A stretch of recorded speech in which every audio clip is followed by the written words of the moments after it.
13 tips on how to save money on a minimum wage.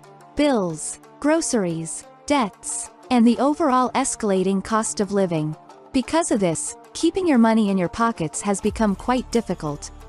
Doesn't it? The temptation to go to a movie or go out with your buddies and blow that extra cash is real. Saving money on a low or minimum wage might be difficult for many people.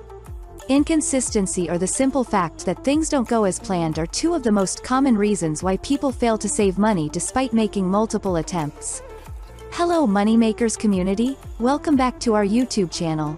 In this video, we have brought together some ways by which you can save money on a tight budget.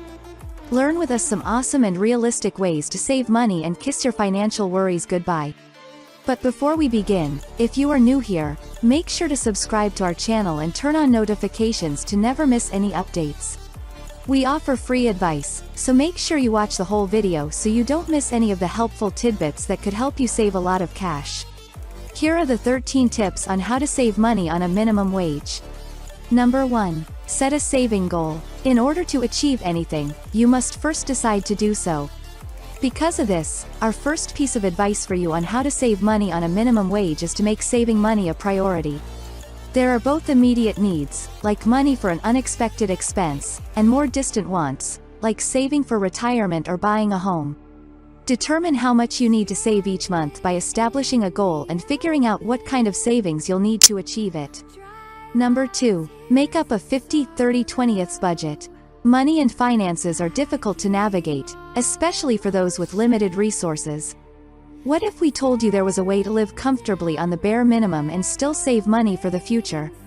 Elizabeth Warren, now a U.S. Senator, developed the 50-30-30th budget while working as a bankruptcy specialist at Harvard University. The financial burden can be shared and savings can be maximized, she said. Split the money in half for necessities, a third for luxuries, and the last quarter for savings. You can use the money you've saved to do things like buy a new computer, go on a trip, or launch a business. Number 3. Allocate money to your expenditure. Spending less than you earn is possible, but it takes discipline and planning. Like the enveloping budgeting approach, in which you separate your cash into envelopes for various categories of spending, this method allows you to set aside specific amounts of money for certain expenses, such as rent, bills, groceries, and so on. If you know how much you need for each category of expenses, you can better manage your money and live comfortably even on a low income. Number 4. Keep tabs. Did you know that the majority of the time, we are the ones to blame when we are unable to save money? We'll just come out and say it. Yes. This is due to the fact that most people are not aware of how much money they are making or where it is going. So, to put it another way, we tend to be reactive rather than proactive when it comes to our financial commitments. It's easy to let your finances get out of hand when you have to constantly buy things like gas and groceries for your automobile.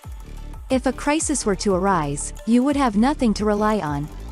Keeping track of your spending is the first step towards saving money on a minimum wage, including things like coffee, groceries, tips, and regular payments. You may do it the old-fashioned way and write everything down on a piece of paper, or you can use a spreadsheet to keep track of your monthly spending and compare them to your income at the end of the month.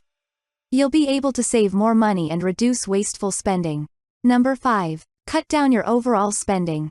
If you're trying to save money on a minimal wage and finding it difficult to do so, cutting back on your expenditures is a sensible strategy.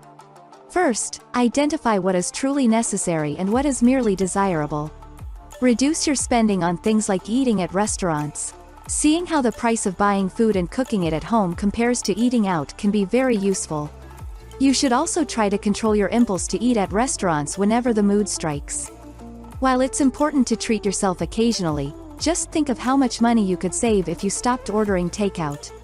If you spend $10 a week on pizza and decide to cut back, you will save about $500 per year. If you're looking to have fun without breaking the bank, pick cheaper activities. A lot of people go bankrupt because they sign up for Netflix, Disney Plus, and Prime Video all at once, even though they may not watch any one of those services. Especially if your subscription automatically renews, you should terminate such plans. Shop carefully and plan ahead, always. Hold off on making a purchase until you've given it some serious thought. The idea that you have 24 hours to make a decision could prevent you from making a hasty purchase. Number 6. Downgrade your services. It's high time you stopped and looked for ways to reduce your spending if you can't seem to get a handle on your finances. As a realistic and effective method of cutting costs while making a living wage, this strategy is often overlooked. That's impossible. Think back to how, during the COVID-19 pandemic, only life-saving services like healthcare were available to the public. In a similar vein, you should terminate any luxuries you no longer need, such as a landline phone if you already have a cell phone. You can also take a break from your regular gym visits. You can find some fantastic at-home exercise guides on the internet and work out without leaving your house. Purge the excess from your home. Get rid of the things you seldom use. Get as much as you can out of every possible saving situation. Number 7. Set up automatic saving. Those who spend every last cent they have will benefit the most from this piece of advice. The minimum wage is sufficient for saving purposes provided that an automatic saving system is established. In most, if not all, financial institutions, money can be moved between checking and savings accounts. Set aside money on a regular basis by deciding on a specific date and an amount. We will deduct it from your pay and deposit it into your savings account. Automatic savings like this are a huge boon. The sum need not be enormous. Dedicate 10% to 15% of your monthly take-home pay. If you liked the video so far, press the like button and subscribe to the channel. Also, if you want to develop yourself financially, and want to take your future into your own hands, check the links in the video description. Number 8. Limit credit card usage. The next best piece of advice we can give you is to use your credit cards as little as possible. Credit card debt is the leading cause of people having to survive on food stamps and other forms of public assistance. That attitude of, I can use it now and pay up later, is what causes problems. Don't ever give in to the temptation.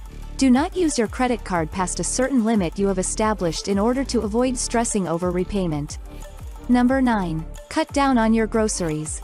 Considering this money-saving suggestion, you might be questioning whether or not food are indeed necessities. How might one go about lessening that? We have all been guilty of picking up a bag of chips here and a couple bags of M&Ms there as we peruse the snack aisles at the supermarket. Attractive, without a doubt. Research shows that most families, especially those with children, spend their money on non-essentials in an effort to make ends meet. Reduce your spending in this area if you are working with a tight budget and need to conserve cash for other necessities. Number 10. Minimize your rent. We are not recommending that you beg your landlord for a discount. If you're a single person looking to minimize costs, a smarter option is to find a roommate or room in a shared apartment. Having a roommate implies splitting the rent in half or bringing in a third roommate's contribution. Rent can be reduced by relocating to a smaller apartment if you are currently paying for a larger one. If you're looking for an incentive to simplify your life, consider downsizing to a smaller home. Things that aren't necessary, like old furniture, can be liquidated. Number 11. Milk your hobby. Making money off of a pastime is a great way to supplement a meager income. Pick a pastime that suits your skills and interests. The ability to offer a service without actually selling a thing is facilitated by a hobby. For example, you dabble in graphic design as a side pastime on the side. Business logos, promotional banners, and posters can all be commissioned from you. Sites like Fiverr and Upwork make it possible for skilled individuals to make a living doing what they do best, whether that's writing or something else entirely. Making money by sharing what you know is another option. If you prefer, you can profit from your appreciation of the arts. If you can play the guitar, you should probably show someone how to do it. Get a kick out of creating art? Get started taking on client artwork. Although it could take some time to gain a following, the money you make and save through your passion will blow your mind. Number 12. Say no to debt. The second fantastic strategy to cut costs is to avoid debt at all costs. While we recognize that dire circumstances often necessitate extreme action, we also believe that a short period of difficulty can prevent a much longer and more serious bout of depression in the future. The point is that you can avoid having to scrimp and save every last cent to repay a loan, as well as the hidden taxes and hefty amounts of interest, if you stick to a reasonable budget and refrain from taking on debt. If you want to save money but also pay off your debts, paying off the debts first is a good alternative. Number 13. Designate a spending freeze day. Consider this the best advice for saving cash you'll ever get. Set up one day a week where you make no purchases. Food takeout and other discretionary purchases should be avoided on a spending freeze day. You'll not only be able to control your spending better, but you'll also learn to say no to impulse buys. Don't miss out on this chance to put money aside. Remember that how you spend and conserve your money is far more important than the amount you bring in. The way you spend your money determines the quality of life you're able to enjoy. This concludes our video. Please don't repeat these errors or we'll have to take legal action. Learn as much as you can. Click the bell icon to subscribe to our channel and receive notifications whenever we upload new videos. If you want to learn more, check out the resources I've provided in the video's description. And, given that the global economy is still reeling from the effects of the recent crisis, now would be a good time to watch our video on thriving financially during hard times. Get more videos like this one about money management by subscribing and giving this one a thumbs up. I hope to run into you there. In the meantime, please be safe and keep checking in.